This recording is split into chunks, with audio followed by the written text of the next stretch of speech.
Hello, I'm Trevor, and I wanted to talk to you today about something that I see as a great opportunity, the opportunity to rewire your mindset. Now, all these words like rewire, recharge, reframe, it doesn't really matter what word you actually use. But whatever the word is, it needs to equip you for what we're calling this new normal thing. I mean, I think it's a new abnormal, to be honest, because there's never been a moment where we're all feeling as though we can actually start to look at things in a completely different way. Now, I'm going to put in my tuppence worth at the end of this podcast, but first of all, I'd like to introduce you to a couple of guests.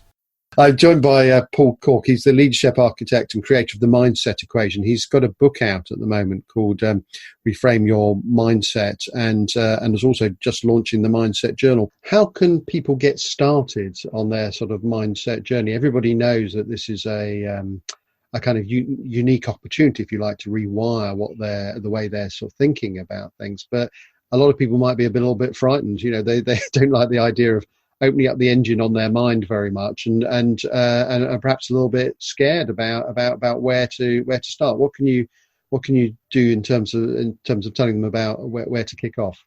Yeah, there's a couple of things. I mean, at the end of the day, you can keep doing what you've always done, and there's the old saying, you'll always get what you always got. I look at the way the world's changing now. We're all experiencing the pandemic at the moment and lockdown and self-isolation. And it's such an exponential change, but exponential change was coming anyway because of the onset of technology. And the way, the business world has been changing due to technology. So the burning platform for everybody right now is what brought us success in the past is not going to be guaranteed in the future. Some of the stuff that we've done, it'll still work, but skills are going to become outdated.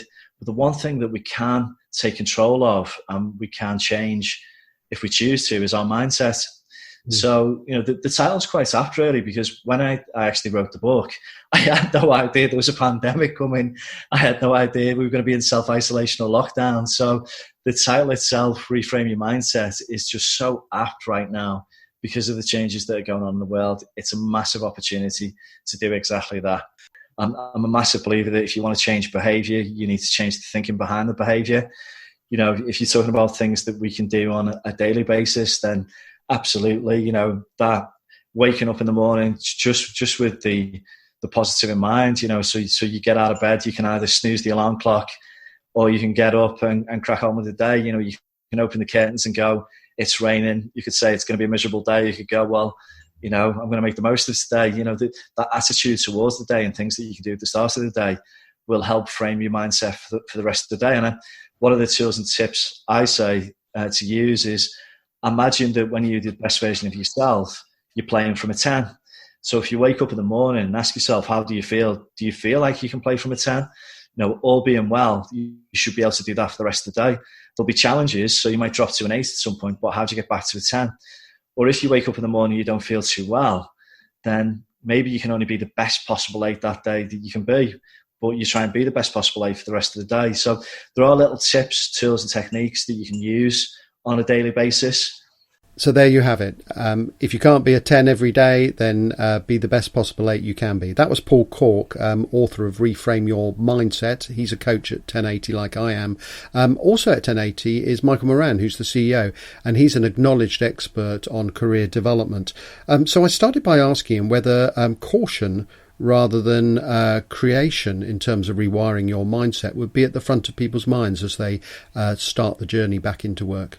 Trevor, that's a very good question, because I suspect for a lot of people, the fear of job insecurity, whether furloughed or being laid off, is uppermost in people's minds. And it really does bring to the fore this issue of employability.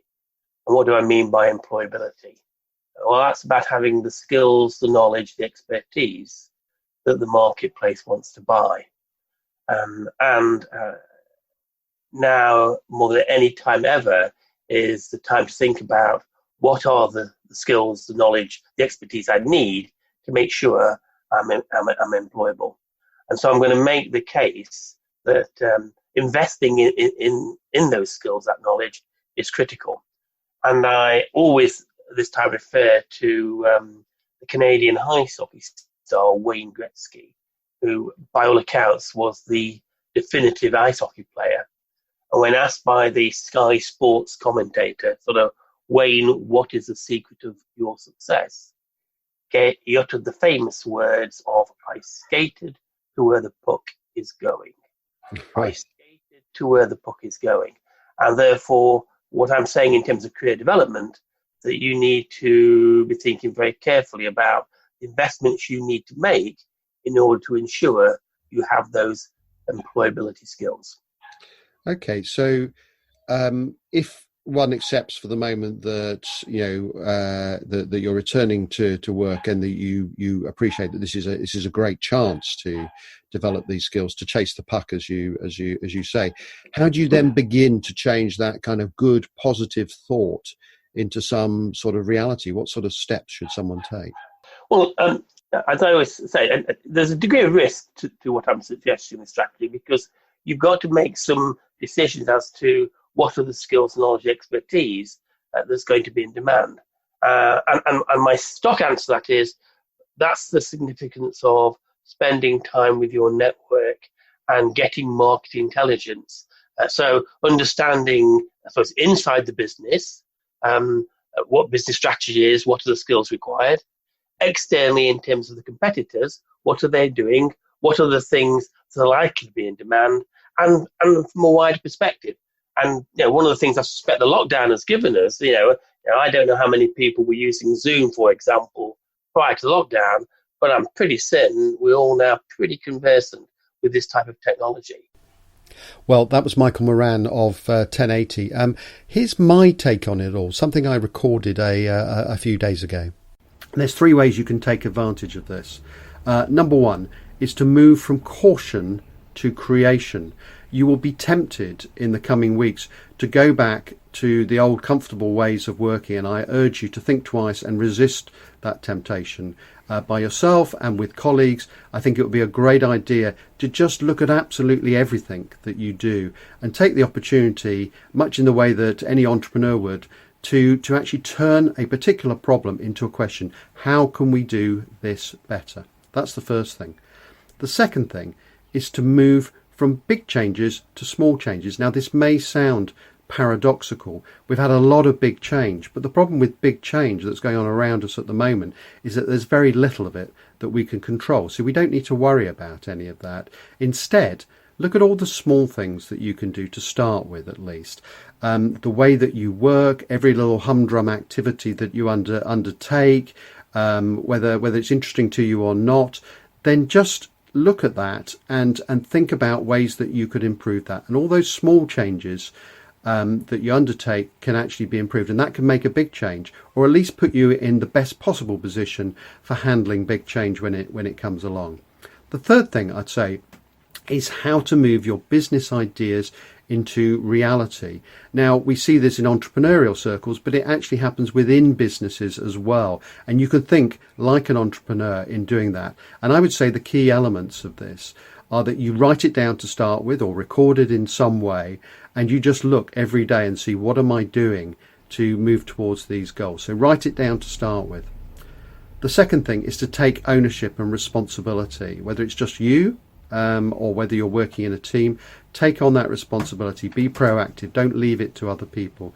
The third thing is every single day, do something, even if it's only for 5, 10, 15 minutes, that will get you nearer to that goal. That's really important. So that's how you move your ideas into reality. So let's think about those three things again. Moving from caution to creation. What a great opportunity that we have now to do that. To move from big changes to small changes. So many small changes will make a big difference. And the third thing is to move your ideas into reality. A great entrepreneurial skill that you can apply. Well, that's just about all we've got time for. If you need to get hold of me, you could look at the rubric below, to the side or above, wherever you happen to find this podcast. Until then, it's goodbye from me.